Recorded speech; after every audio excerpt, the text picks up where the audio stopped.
It's another beautiful day in the Napa Valley. Happy Thursday, everyone. It's great to see you tonight. Thanks for joining us. Just a little housekeeping. If you haven't joined us before, don't forget to click on the participant button at the bottom so you can see the participants and the little blue hand to raise your hand. And please keep yourself muted unless you have a question and we call on you and ask you to unmute. Also, we do love to see you, so share your smiling face and what you're cooking tonight. We can give Chef Todd a run for money, maybe. So great to see you. And don't forget the chat button over on the right-hand side. Lots of great information and questions can be asked there, and I'll try to get everything answered, as well as those questions from those on Instagram Live and Facebook Live will be posted there by Laura. So everybody can participate. So thanks so much for joining us. It really is fun. We're about halfway through this series, and it's really fun to be tasting the Rutherford Merlot tonight, because at the beginning of the series, we started spending a lot of time in this vineyard before bud break, just when we were starting to prune. And so it's fun to see it right when we're getting close to harvest. And I hope everyone has a glass of delicious Rutherford Merlot in your hand. I'm drinking the 2015. I know some of our club members have the 2016. They're both delicious, so enjoy as we go along. We're going to get started with Michael Scholes, our VP of Viticulture and Winemaking, is out there in the vineyard and this beautiful day at the winery. Hi, Michael. It's looking great out there. Look how pretty that vineyard is. Yeah, hey, listen, it's a great day out here. It's fantastic in a minute. And the vineyard's looking spectacular. So, no, it's a terrific time out here in Napa right now. Indeed. It is. So tell us what's going on in the Rutherford Merlot vineyard. I see Angus might be there shortening the crop behind you, eating a few of those grapes, so you better keep an eye on him. Keeping an eye on him, don't worry. He's a discerning taster. He helps the harvest decision. That's right. Now, listen, a lot of things have been going on. We're at a great stage of the season right now. Any of you guys that have been with us for quite a long time checking this out would have seen this parcel before. It's at one of our Merlot parcels at Rutherford, and it's a spectacular Merlot, and planted about 1996, so a nice mature age vineyard, does really, really well. And if you've been with us that long, you will have seen it come from its dormant stage into its bud break stage, and from bud break into its shoot growth stage, from that into flowering, from that into fruit set, and now we've got final shoot length.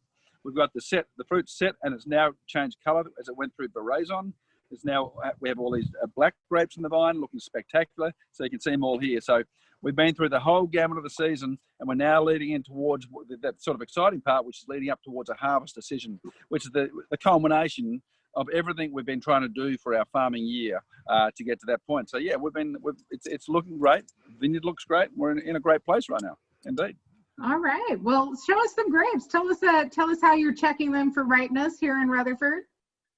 Yeah, so if you have a look down here, you can see the display of fruit. So we look for a nice display of fruit, great separation around the clusters. Separation encourages the sunlight all around the clusters. Sunlight's important to encourage colour development and ripe tannin development. And ripeness with tannin is important because that gives you your nice gentle, silky sort of mouthfeel. So really good situation. So as we go towards ripeness, we have a number of indices we think about towards telling us when the harvest should occur. Some of those are through the laboratory, so have some chemistry involved.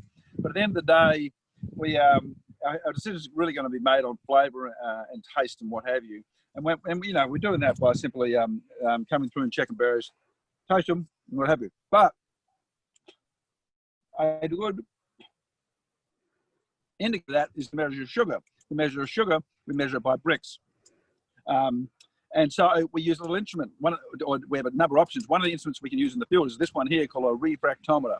Refractometer is kind of cool in the fact that, and so if we produce on its interface, it's actually got a scale inside the eyepiece, and we can check it out. So it's as simple as this. We'll try this out. We'll take a berry of this. We'll juice this onto the face of the prism, and close that prism down. We'll let that juice run through that area by capillarity. Once you've got it complete, we can read that. So we're going to look up here. We need light through there to see it. Scale inside. At the minute, The scale is reading about 22.5 bricks, right around there. So it gives us an indication of where that volume of sugar is. It's not a final decision on making a harvest call. That's really on flavour and what have you, but those things drive it. The information we get from the laboratory that tells us about the acidity and the pH and bricks, that's information that helps us know we're getting towards a ripe decision. We can check the bricks out here in the field with this refractometer, as we discussed, and then we get close to that moment, we'll come out and we'll actually make a call based on flavour. So that's where we're at. That's what we're doing. Excellent. Cool. Well, that's really similar to what Brooke has been showing us in the cellar, measuring bricks during fermentation. Obviously, she's been using something a little bit more specific and accurate, but just another fun part of the harvest season. So very exciting.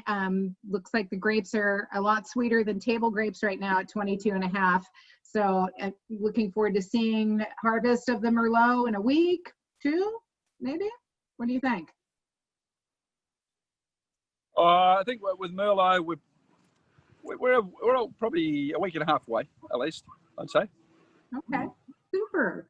Well, thanks for sharing that, and I hope everybody's enjoying it. Gina says the 2015 is delicious, that she's drinking, and I have to agree with her because that's what I'm drinking.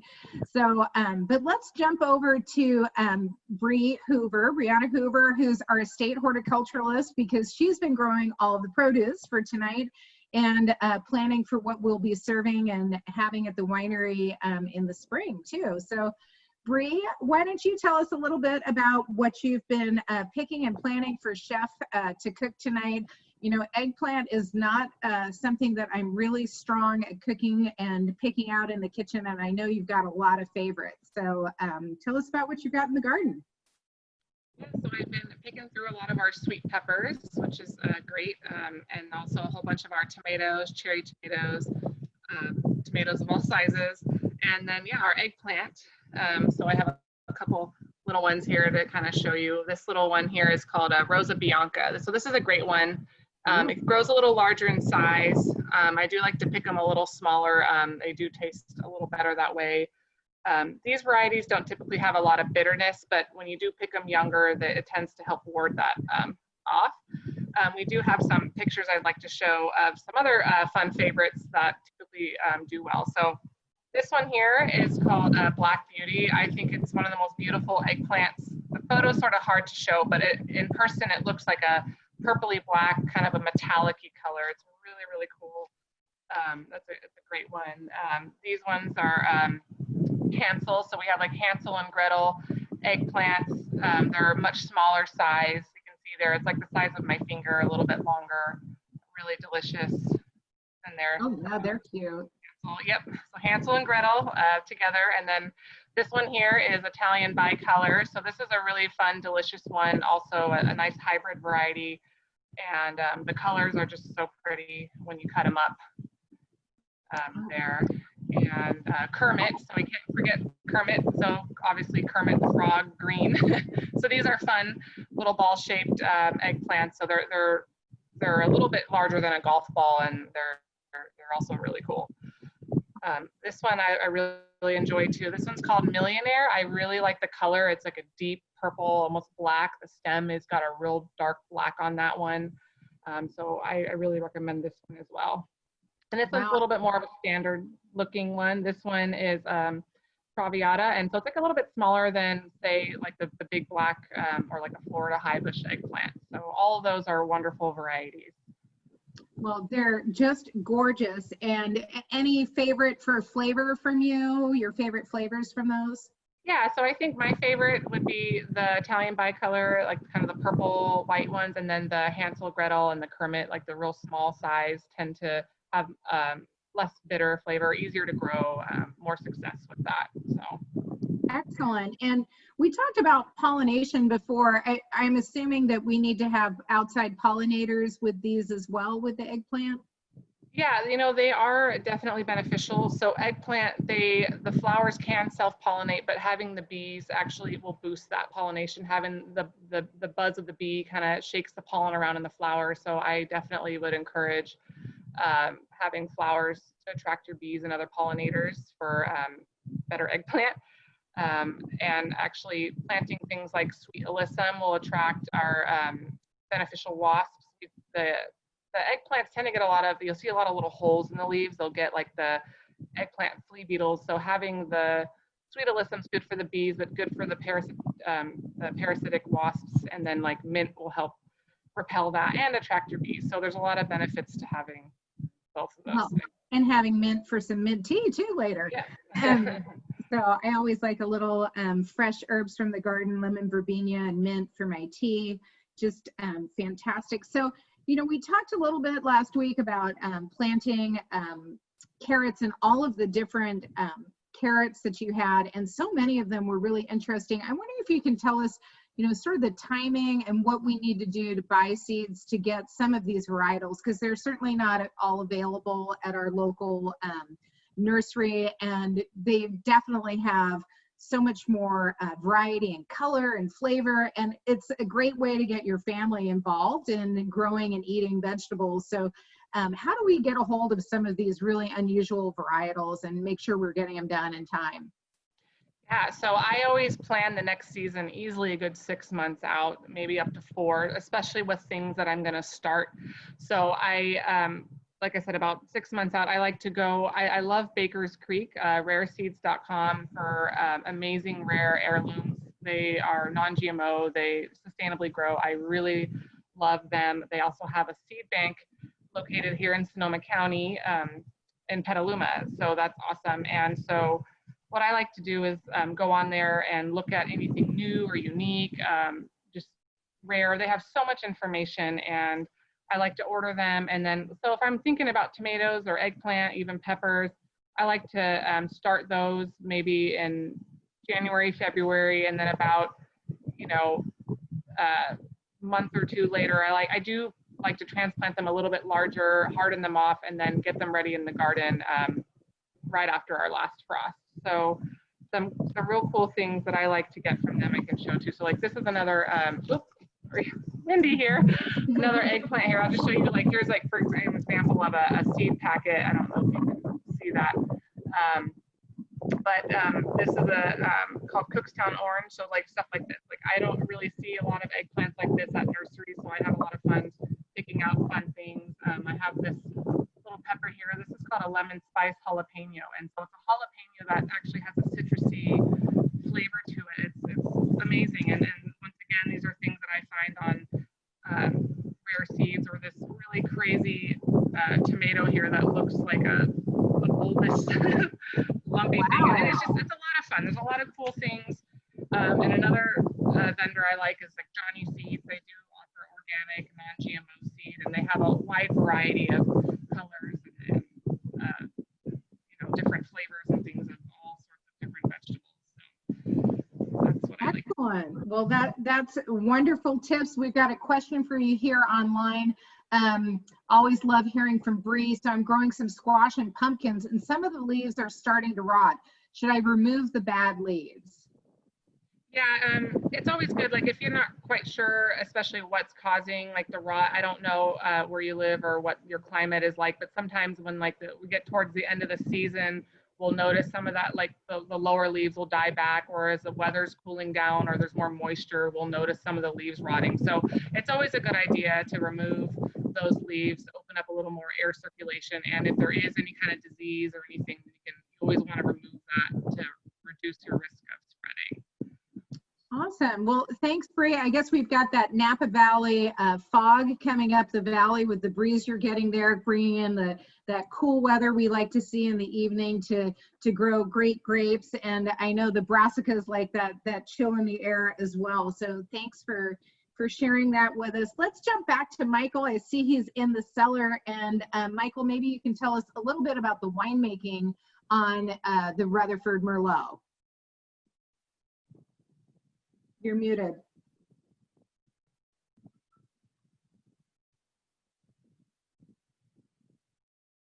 All right. There we go. Got you back. Yes, here I am. Yeah, the Merlot. I'm drinking the 2015 Merlot, which is a terrific vintage, a terrific Merlot, and exciting one. Yeah, listen, we do a bunch of stuff in winemaking here, and so let's go and have a look at a little bit of the winemaking approaches and what we're up to. So we happen to be, let me see what I can show you as we walk around the cellar here. If we have a look here, you have the opportunity to see some of our small top fermenters. So they're open top fermenters and they're small batch. And we've realized over time that when we do fermentation in small batch, we typically have much better extraction and from a point of view of more extraction, better extraction, and a higher quality extraction. And what that really means is a better quality of tannin and texture and feel in your finished wine. So these are open top fermenters, small lot, as I said, and they've got a punch down tool that rolls along with them. The punch down tool allows us to emulate old world fermentation techniques. And we're sort of believers that what you see here on screen now, that's the punch down tool, punching the skins of, or we call it the cap on a ferment into the juice. Now of course, during fermentation, the skins float to the top, the juice is underneath. However, the skins, they harbour all of the colour, all of the structure, all of the phenolic extraction, the tannin and so forth in them. So what we need to do is we need to extract that from the skins during the fermentation process. And that's what's happening there with the punch down tool. The punch down tool allows us to do that well by punching the skins into the juice to encourage that extraction. But does it in a way that's somewhat gentle, allows the quality of extraction to be quite excellent and so forth. So that's what we have going on there. Do we still have this? I feel like I might have lost people here. No, you're good. Am I good? We've got a good connection. And so that's all going to be just dumped in through the top. All the perfectly sorted berries and everything are just going straight into that fermenter. Whole berry fermentation is going to be happening there. So you're right. So what occurs before this is we harvest our grapes at night. We typically start sometime around midnight out in the field to harvest them. We're doing that because our nighttime temperatures at this time of the year is always cold, very cold nights here. And that means the fruit hanging on the vine, it becomes very cold. And that's the best way to sort of bring the fruit in. We then receive it and we put the clusters through a sorting program on a table where we check all the clusters are sound, good clusters. Then it goes through the system in front of you on the screen, which is an optical sorting system. And what that does is it checks, it allows us to destem the bunch, dropping all the berries onto this machine here, which has a belt that runs at a constant speed. And that belt then throws it across under a camera, and a camera can check every berry to ensure we're letting pass what we want. If it sees a berry that we like that's quite outstanding, then it won't touch it, it'll leave it alone. But if it sees a berry that has a flaw that we don't like, it'll actually eject that berry as it goes past there. Now, it's quite a unique piece of equipment. It's quite fantastic. And it means that the berries that we have left are an outstanding bin of grapes that goes into these fermenters. And it really leads to just an incredible textural quality, incredible ripeness quality, and incredible tannin quality in the wine. So that sorting selection is great. It doesn't sort much out because remember, we spend an enormous amount of time in the field during the growing season, ensuring all the grapes on the vine are spectacular. All this is doing is in the last couple of percentage, it's just checking that everything's in there that we want, that's quite spectacular. And then those grapes are received into these small tanks. Yeah, it's really cool, the optical sorter. It's just amazing how you can get that perfection and that purity of fruit that really comes through in the glass.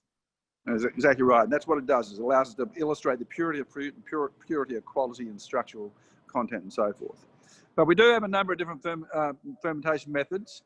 We're going to have another look at another one we use for Merlot, which is over here. Now, most of these barrels you see here are 225 litre barrels, we call barriques.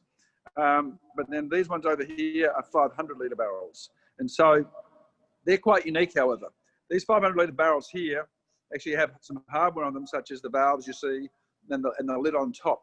This is kind of cool because it allows us actually to fill these barrels with berries.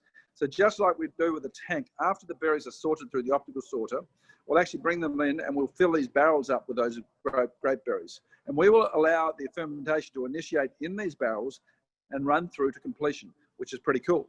But to macerate, while in the open top tanks, we punch those tanks down and so forth. On these ones, to macerate or extract all that goodness from the skins, which are floating, we spin the barrel. So you notice these barrels are on a rack with wheels. And so we'll simply spin the barrel and that floating cap becomes submerged in the juice, and that extraction occurs where it allows that color and that content, structural content to infiltrate back into the juice over that fermentation. They give the wine a different feel, a real plumpness, a real roundness, some really good dark qualities, and encourage incredible structure, yet with sort of a velvet glove type of approach. Very gentle, yet very powerfully structured, which is pretty cool. When we come to doing our blends on the bench, which may happen some 15 months later, this becomes a component. So I might have Merlot in the open tops, I might have Merlot in these large barrel fermentations, and then I can use all those components to create a blend. Even though it's 100% Merlot, I'm putting different components in to make an overall better wine. Very cool and really interesting from a winemaker's perspective, super interesting. Anyway, that's what we have there. I have to say, when you and I were in Saint-Emilion in 2016, and we first saw these barrels, and we'd been doing the whole berry fermentation in the smaller barrels, it was really impressive to do tasting trials with Jean-Luc Sylvain and taste the impact. For me, just that heft and weight in the barrel and how impressive it was just super. And that was a fantastic trip. And I learned a lot about barrel making. And you have been working with Jean-Luc Sylvain for a couple of years before that on perfecting our own barrel toast. And we were able to see him making our barrels while we were there. I took a few photos, and I know you've been receiving barrels to get ready for the red harvest at the winery here. So maybe you want to tell everybody a little bit about the forests and how they're sustainably managed and how the barrels are made, because I found it fascinating when we were there. It was a great trip. It was really fabulous. Yeah, listen, there's a lot involved in going to building a barrel before they ever see us. Now, all the barrels we use at Saint Supéry are French oak barrels. We are a Bordeaux style of house, so we like to follow that a little bit of that sort of tradition that the Bordelais would do, and obviously they're all using French barrels. So we bring those barrels across, assembled and ready to go. But from a toasting perspective, I've worked with Jean-Luc Sylvain for some years now. It's pretty cool. He's been really gracious in helping us out with toast levels. When you choose a toast level, generically you kind of can choose a light toast or a medium toast or a heavy toast. And winemakers will, when they order the barrels, will choose from that type of selection. So, but what we really wanted to achieve was we wanted to achieve a toast selection that will be unique to us. So we worked with that with Jean-Luc, and he did different toast levels and arrangements for us, and we tried them in our cellar for 2 or 3 years until we came up with a couple of toasts. And we now have 2 select toasts from him that he does for us specifically. And on the screen, you'll see some of his barrel manufacturing coming forward. A moment ago, you saw the staves being split in his mill in Bordeaux. And once the staves are split, and all French oak staves have to be split because of the nature of the wood and the porosity of the wood, they then shape the staves with this bandsaw, yet maintaining the split edge, which is going to be the surface of your barrel. So there's a whole production process. And these guys then go through and they're doing a stave inspection as they run through the various procedures and what have you. And once the staves are formed and inspected, they actually stack them in the stack like you see. And you'll see in the stack, there's a lot of gaps in there, a lot of air gaps. But that's done with intent, because the next stage will be that they put this stack of oak out in the yard, as you see there. And once it sits out in the yard, it's there for 2 years, depending on the cooperage, 18 months to 24 months. And it's out here to sit there in the rain, the snow, the wind, the sun, the weather in general. And over a couple of years, that weathering leaches out the more harsh tannins that are in those oak staves, leaving a more gentle oak tannin in the stave that will eventually be imparted into the wine. That's Jean-Luc there with a stave in the stave yard, with staves have been weathering for some time.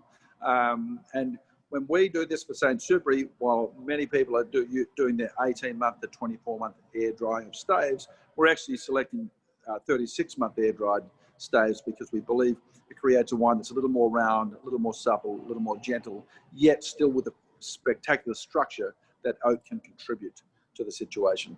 So that's what we have. Yeah, so then they take those staves after they've been out in the yard, and then they're going to shave them down again, as you can see here, looking for those perfect staves.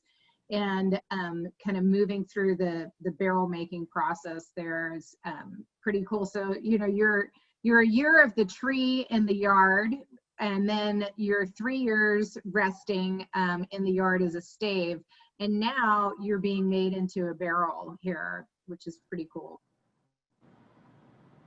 Very cool. So as they do this, you'll see they form the one end of the barrel to select all the staves, and they're selecting staves because staves have various sizes. They're selecting staves so they have a complete fill within the rack there. And then once they do that, they cable the top of the barrel to maintain its form. And then spin the barrel over while it's got 2 forming hoops on them at the moment. They're not the final hoops they use. But you will see in the background a fire. And so what they do is that the next, I think probably in this next slide here, yes, you'll see the fires. So these pots have oak chips in them. So they're offcuts from the actual oak barrels that themselves. They use that oak, they build a fire, and the fire is used to toast the internal side of the barrel. The traditional reason this was used by coopers was actually heating helps the bending of the barrels into the barrel's final shape.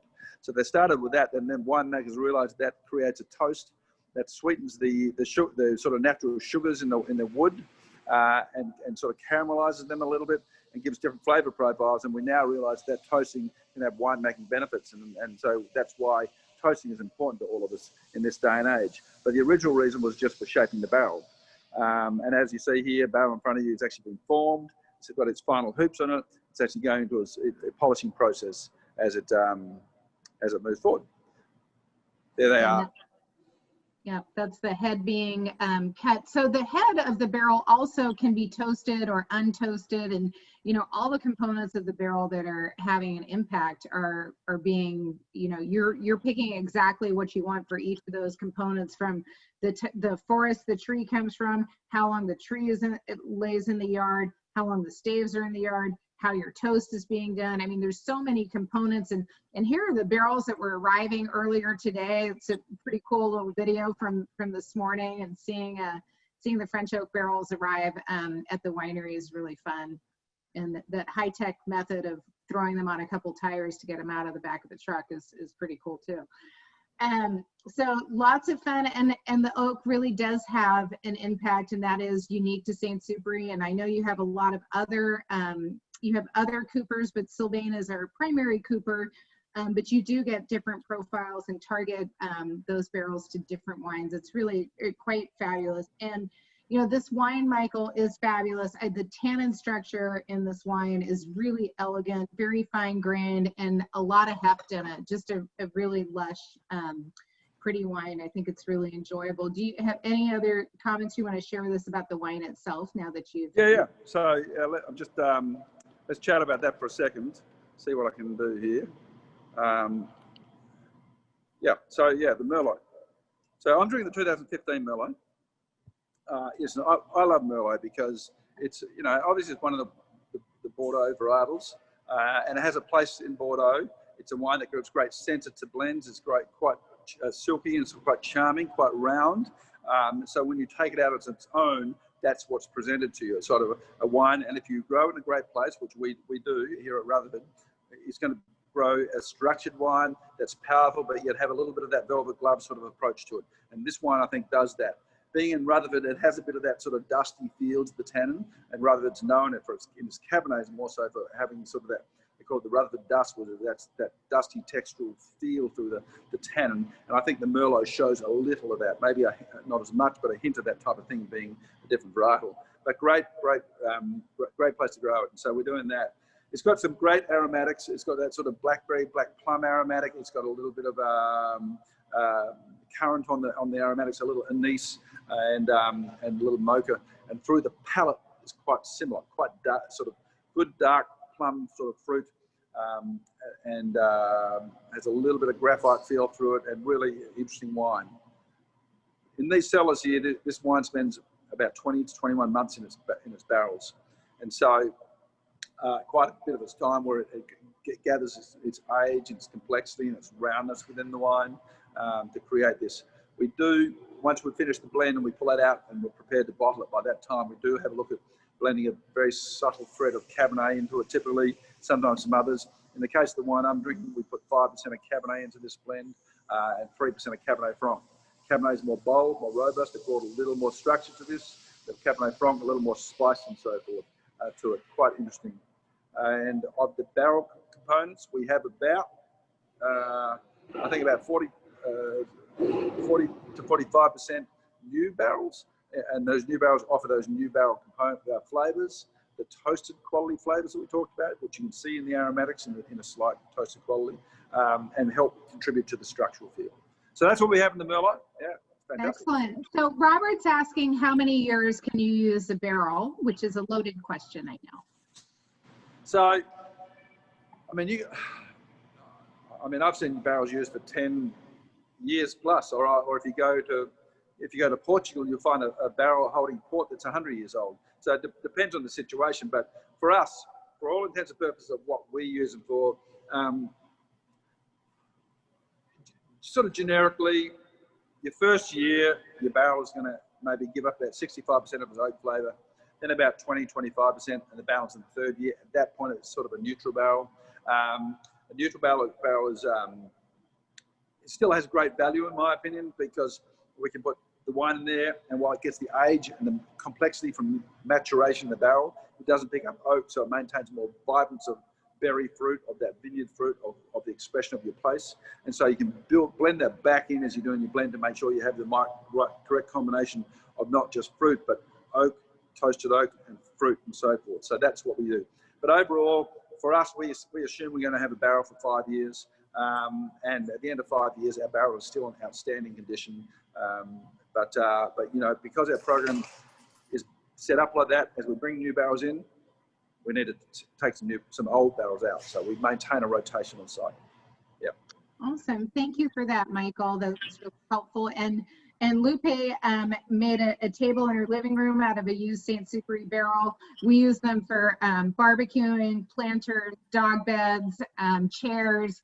There's a great variety of things that you can do with your barrels. So if you're here with your SUV or your pickup truck before harvest, we do sell a few off, but we sell them to a lot of different places, brewers, whiskey companies, and but if you need one to try your artistic skills, we can arrange that if you're at the winery, but we're not going to ship it to you. So thank you for that, Michael. The wine is delicious, really super sexy, elegant tannins on the wine. Very much says Rutherford to me. Let's see what Chef Todd has done with the beautiful wine you've made and the produce that Bree's grown, and is going to treat us all to tonight, because I know I'm going to learn some new tricks and hopefully up my game for this holiday weekend. Hi, everyone. Welcome, everyone. With all the wonderful vegetables coming out of the garden, my gardener in crime, Bree, has been generous enough to supply me with a lot of these different vegetables. So I thought, what better way to showcase them than to do a ratatouille version. And this is essentially a Provençal, south of France type of a vegetable stew. I think it will go especially well with the Merlot that we have here, because of the fact that the weight that's in there, the dish itself, all the complex flavors that you have from the Mediterranean climate, all those Mediterranean ingredients, but also the fact that we're using some pretty hardy types of herbs that can go in there that really play off really well with the fruit that you have in the Merlot.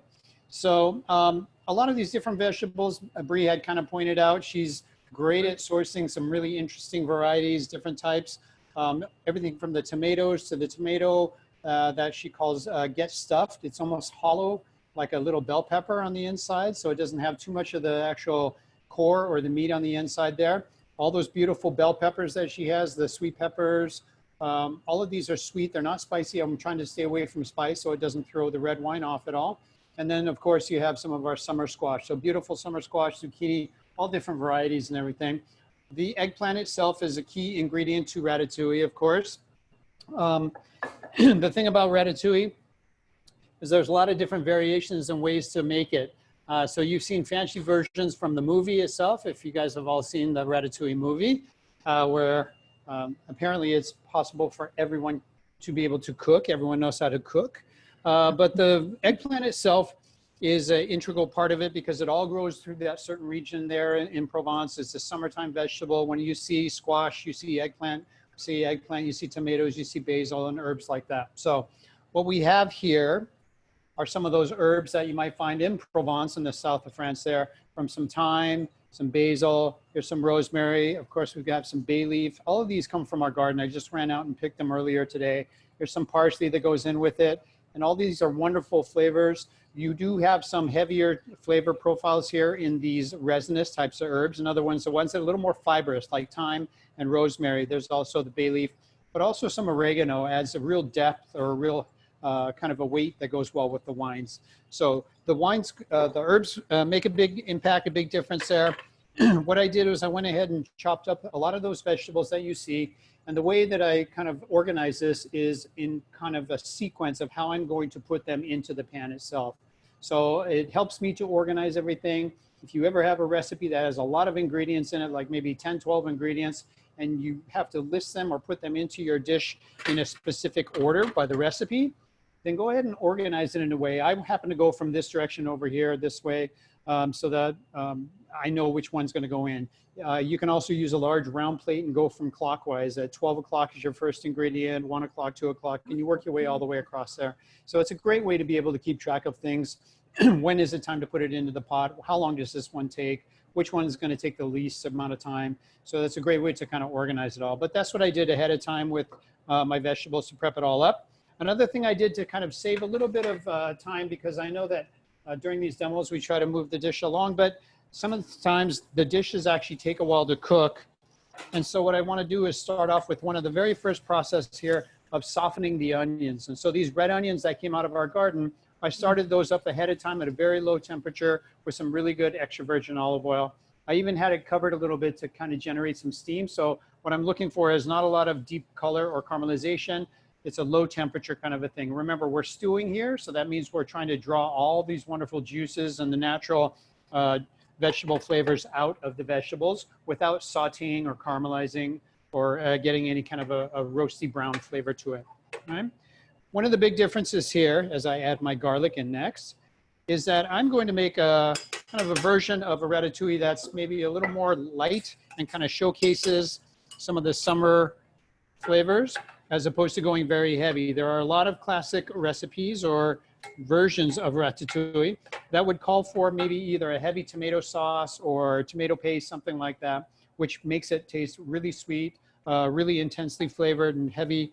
And they tend to sometimes cover up the vegetables, the flavor of the vegetables. So I thought I would do a lighter version that I call like a summer ratatouille, where it's very light. And I'm just going to finish with some fresh tomatoes added towards the end. What you might find here, depending on the vegetables itself, how much moisture they have in them, is you might need to use maybe just a little bit of stock. And this happens to be a vegetable stock that I made with some tomatoes in it. So if you have a little bit of stock, if you want to go and keep it vegetarian, you can do a vegetable stock. You can even add water, just a little splash in there to keep it moist so that it keeps the whole dish kind of rendering out its juices. I've added that garlic in there, which is giving off a fantastic fragrance, our own garlic from the garden as well. Yeah, so, I used a little bean broth the other day when I made this, Todd, and it really that's a great idea. Flavor. Yeah, great idea. So next up, I put in my bay leaf. That bay leaf is going to take a while to release its oils. That's from our property as well. So I'm putting in my bell peppers at this point. They do have the skin on. They want to be softened. The idea behind the stew on this with ratatouille is that all the vegetables still somewhat hold their shape, but they're not crunchy or al dente. It's not that type of a stew. And so I'm going to stir these around and add the bell peppers in. And I'll kind of let them soften just a bit. Again, they're not going to pick up much color. And I'll add just a pinch of salt to draw some of that moisture out. You can always add a lid over the top there just to help it with the kind of steam and moist cooking environment. Now the eggplant that we have here, here's two different types, right? The purple striped one and the deep purple, kind of almost black. And so those are all cubed up. All of these vegetables are kind of cubed up about the same size. So they look more uniform. Interesting component or thought about salting your eggplant or not salting eggplant. It's one of those things that is a lot of personal preference. There's a lot of tradition to it. And my approach on this is basically treat it as the eggplant kind of dictates. And so if the eggplant maybe is a little bit larger or older, has larger seeds on the inside, you might find that it's going to be a little bit bitter. So salting and putting some over the top is one way to draw the bitterness out by hopefully drawing out some of that moisture.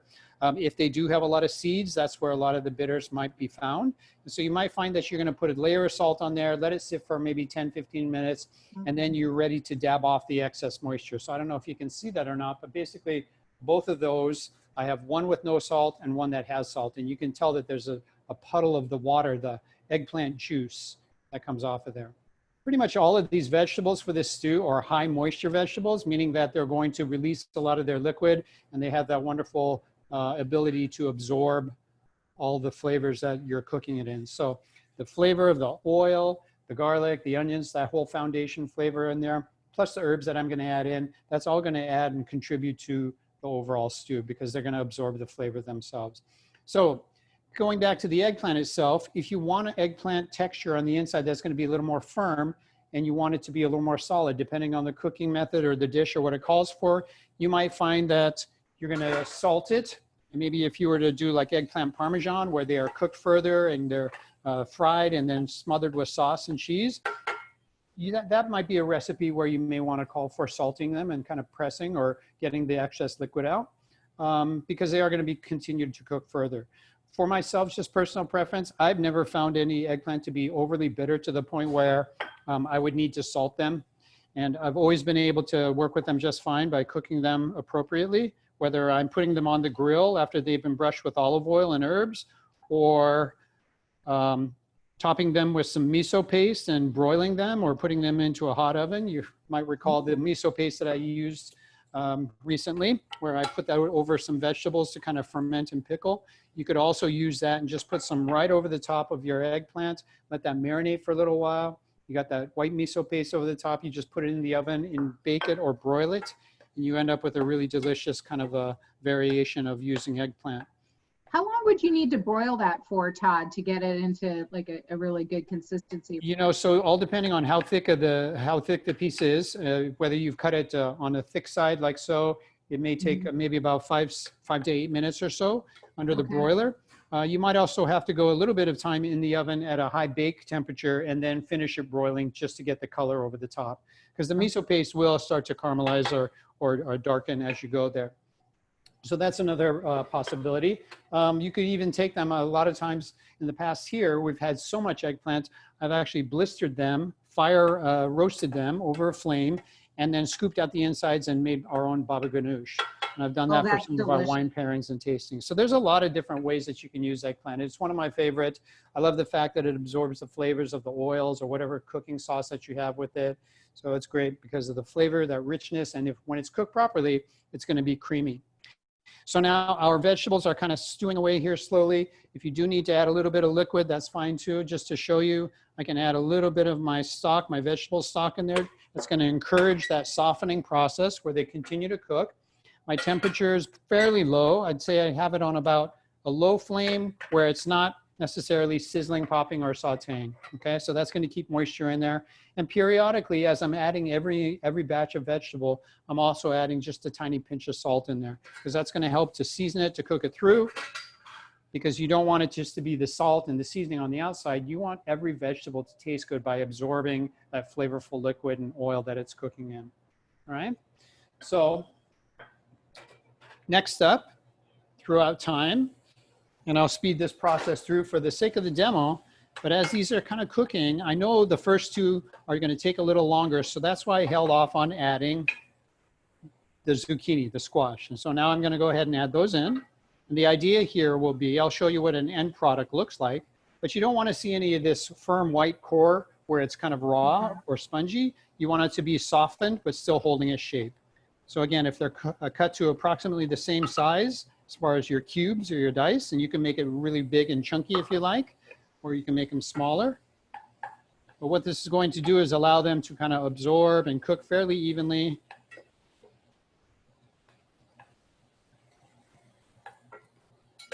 And it's essentially going to kind of soften in its own juices. Nice and colorful. It's one of the reasons why I'm cooking it this way. another process or traditional recipe might have had tomato paste go into it at the early stages and kind of toast and get really dark and caramelized in color. And that would be very heavy and much deeper. And so it would almost turn out almost more like it's cooked in a tomato sauce or a tomato stew type of a thing. And my interpretation here is to be just a little bit on the lighter side. The vegetables are... A question, Todd. George Yes? and Lisa have a question about the order of adding the vegetables affecting the final product. And is there kind of a rule of thumb in mind? Right. So what it is kind of the texture on the vegetables and how long they actually take to cook. So if they're super high vegetable but softer skin, chances are you can put them in a little bit later. But if there's something that's firmer, that's got a firmer skin or a little bit thicker, like the eggplant and the peppers, they're going to go in first. But the very first original flavor builders, the aromatic ones of the onions and garlic, go in at the very beginning and they cook very softly, very soft so that they're not too nutty or caramelized in flavor. So you have to think about every vegetable and what's the skin texture like, what's the flesh texture like, how long will it actually take to cook, and how much time is there in between each one. It might be just a minute, it might be 3 minutes ahead of time, and then also the size of the vegetables that you cut. So if I were to take all the vegetables, cut them all up to the same and put them all in the pot at the same time, in other words, I would end up with some that are overcooked and falling apart. And I would have some that are still maybe a little crunchy and underdone. And so that's why we kind of stage it like this so that you add them in progression as they're cooking along. I do have some of the more hardy herbs, which I'm going to put in now because the sooner I put them in, the longer they can take to extract out some of the oils, those resinous oils that are in the dried herbs or the firmer herbs. So thyme, rosemary, a little bit of oregano. That's really going to play off well with the Merlot. Adds a little bit of depth in there. So I'm going to let that cook earlier, but as a little extra kind of a hint here, some of your fresher vegetable or fresher herbs, excuse me, like parsley and basil, those are going to go in towards the very end. And what I want to do is have those be nice and fresh and not get overcooked or also not turn color like a deep brown or anything like that. And so what you can do is take your basil. Here's just one variety that we have in our garden out of maybe about 15 different types. Here's some fresh parsley that I already chopped up, just the leaves themselves. So I pick those off and chop them all down. All you need is just the leaf part of it. You don't necessarily need to add all the stem. And then just chop it with your knife. And that's what I have done ahead here. But the basil in particular is really sensitive. It bruises easily, super high in moisture and very tender leaf. So what you want to do is cut that towards the very end. What I ended up doing was picking a lot of the leaves off and stacking them all off so that they make almost like a little roll here. Take a little peek. Looks good. Everything's starting to soften, and every time I lift the lid off of this, you can really smell the garlic and the herbs and the onions, and everything is all coming together. To speed things along, just to show you, I'm going to go ahead and put my tomatoes in. And the tomatoes are just cut, so they're going to be a little more fresh. They will start to give off some of their juices, so that's part of the stew as well. But again, it's not going to be super saucy, thick, or deep caramelization on there. All right, so I'll let that cook for just a little bit while I'm going to show you the basil technique here, where you take all the basil leaves, and what you want to do is kind of roll them all in together. And then now that you've got them all kind of stacked and rolled without squeezing or bruising them with a very sharp knife, you can do these very thin little ribbon strips. In classic French cuisine, they call this chiffonade, like a ribbon. Like a little basil cigar. They are almost like a little cigar. And so now this way you have the leaves that you can add in towards the very end, as opposed to chopping really rough and having it all broken down where it gets really bruised and starts to taste a little bit off. The color will change on that also. So those will be a couple things that I add in towards the very end there. So as this continues to cook, you can imagine this might take, since I can see that my squash are still a little bit on the lighter color side, I can see they're still firm, the tomatoes still have to break down. So I'm just gonna keep this over the heat. A little bit of pepper in here is great. Black pepper, you can do that to taste. Pinch more salt, draws the moisture out, but also seasons the whole stew itself. So that's gonna continue to cook. but I'll move ahead and show you the version that I have already done so you can kind of see what the finished product will look like. Now you can tell that it's got some sauciness in here. There's some juice. Oh, beautiful. Vegetables have definitely given off a lot of their texture, but yet they're still holding their shape without being extremely white. And so the tomatoes have softened here. Here's a bay leaf. I'm going to go ahead and pick that out so nobody has that accidentally in their mouth. But it's nice and soft. It's like a nice stew, but it is that summer lighter version that I was shooting for. So I'm going to reheat this up. So imagine from where that first pan was that I had started to this pan here, you're talking maybe about another 5 minutes worth of cooking to get it to this point where it's softer. Right? If you have that stock, if you find that it's drying out, maybe your heat's a little bit too high and it's starting to look like they're starting to fry on the bottom of the pan, go ahead and add just a little splash of your stock to it. And then at this point is where I would add my fresher herbs so they're nice and vibrant. There's your parsley, and here's the basil chiffonade. So very herbaceous. You've got sweet, you've got soft textures, you have tomato acid in there, which is wonderful. I've seasoned it along the way with salt, and I finish it with some grounds of black pepper. You can always give it a little taste to see how it's coming along.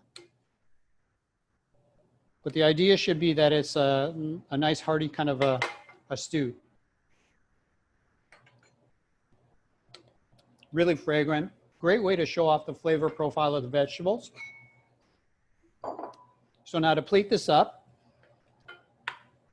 you know, you can serve this as it is, as a side vegetable. It can be your entree course. You could also use it. I've seen some people put it over maybe some grains or some rice. You could also put it maybe on top of some pasta. There's nothing wrong with doing that if you wanted a starch to go along with it. I did some with forbidden rice the other night, and I added some Rancho Gordo beans that I delicious. So yeah, make it a little more hearty, a little more substantial. You can definitely do that. So that looks pretty good right there. Beautiful. And again, this is not one of the al dente kind of crunchy type of vegetable stews. Beautiful colors. Capitalize on the freshness of the season and everything that's available to you. This looks great. You know, another variation that I thought of since Brie came up with the tomato, the get stuffed tomato. If you actually cut it and you can scoop out what little seeds or pulp there are on the inside, you can use this as a shell, almost like as you would, let's say maybe a bell pepper. And you could fill that with ratatouille inside, put a little salt and pepper on the inside here, fill it, preheat your oven nice and hot. You can bake it in the oven with some of the ratatouille inside, grate some cheese, maybe put some breadcrumbs on top, and then roast that off as well. And what you'll end up with is, I went ahead and made one as an idea or example for you. Oh, beautiful. So there's a great example of utilizing a really interesting tomato that Brie discovered. And I basically put a couple good spoonfuls of that ratatouille inside with some Parmesan cheese and some breadcrumbs over the top. Traditionally, the ratatouille doesn't have any cheese added to it, but by all means, use your own creativity and personal preferences and have some delicious ratatouille to go with that. The finishing garnishes on this, I love to go with some extra virgin olive oil, really enforce that richness and that Mediterranean flair. I also have some parsley. Beautiful. We have some rosemary and edible flower parts of the rosemary. These beautiful Samantha will be happy.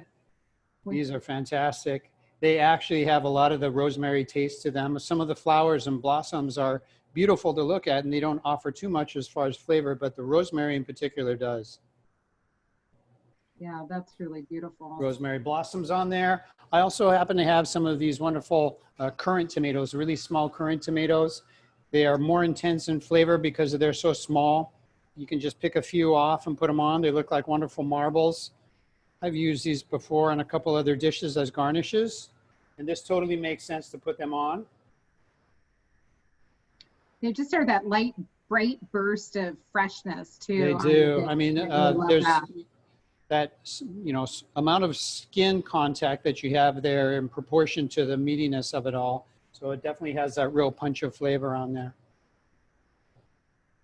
Gorgeous. Absolutely Nice gorgeous. bowl of stewed ratatouille vegetables. And Linda Gruis says that they served theirs over lemon curl couscous, and it was delicious. Beautiful. Very nice. Here happens to be a squash blossom. These are beautiful and edible as well. You can garnish with that right onto the plate. Oh, beautiful. Yeah. So hopefully between these two, nice bottle of Merlot and a glass, that should be some delicious harvest dinner. Absolutely gorgeous. And you know, I know we've been getting a lot of input on social media that everybody loves all these vegetarian dishes. And when you have time, do come and taste Todd's veggie and vino pairings with what Bree's growing fresh in the garden and what the winemaking viticulture team has been putting in the bottle. It's always a lot of fun to have the nice vegetarian options. Just delicious, Todd. And next week, we're going to do some vegetable frittatas with the Cabernet Franc, one of my favorite varietals that we grow there in Rutherford. Again, really small lot wine, so that'll be a lot of fun. Any tips for folks for special things we should have ready for? Well, you know, the thing about our Cabernet Franc that's really kind of cool and interesting is not only it has great fruit to it, and it's a full red wine, but a lot of times it also gives off this interesting aroma or nose that has some green pepper to it, some green chili. Not that it's spicy by any means, but a little bit of that. And so into the frittata next week, I'm going to be looking at some of the green peppers as opposed to the sweet ones that I used here today. Not spicy again, but I'll utilize some of those if we happen to have some shishito peppers and work that into the frittata.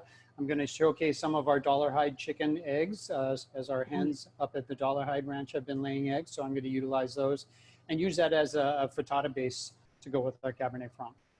Awesome. Well, I'm really looking forward to it. Thanks again. You've upped my game for the holiday weekend.